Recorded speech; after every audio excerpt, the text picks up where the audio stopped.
2014 সালের ফিল হিউজের মৃত্যুর করুণ স্মৃতি আবারও ফিরে এলো ক্রিকেটে। ঘরোয়া লিগের এক ম্যাচে ব্যাটিংয়ের সময় মাথায় বলের আঘাতে প্রাণ হারিয়েছিলেন হিউজ।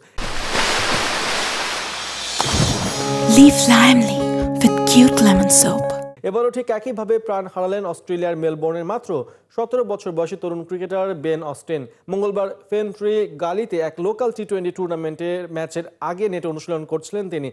সে সময় একটি স্বয়ংক্রিয় বোলিং মেশিন থেকে ছোড়া বল অস্টিনের মাথায় গিয়ে আঘাত হানে। হেলমেট পরা অবস্থাতেই অনুশীলন করছিলেন বেন। গুরুতর অবস্থায় অস্ট্রেলিয়ার মনাশ চাইল্ড হসপিটালে নেওয়ার পর সেখানে লাইফ সাপোর্টে থাকা অবস্থায় মৃত্যু হয় এই ক্রিকেটারের। অস্টিনের মৃত্যুতে শোকের ছায়া নেমেছে পুরো ক্রিকেট দুনিয়ায়। ফেনট্রি গার্লি ক্রিকেট ক্লাব এক বিবৃতিতে বেনের মৃত্যুর খবর জানিয়ে গভীর শোক প্রকাশ করেছে। ক্লাব জানিয়েছে বেনের মৃত্যুতে পুরো ক্রিকেট বিশ্ব শোকাহত।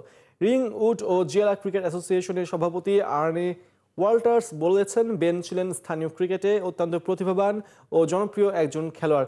ফেনট্রি গার্লি ছাড়াও অস্টিন মূল গ্রেড ও আইলাউডন পার্ক ক্রিকেট ক্লাবের সঙ্গেও যুক্ত ছিলেন।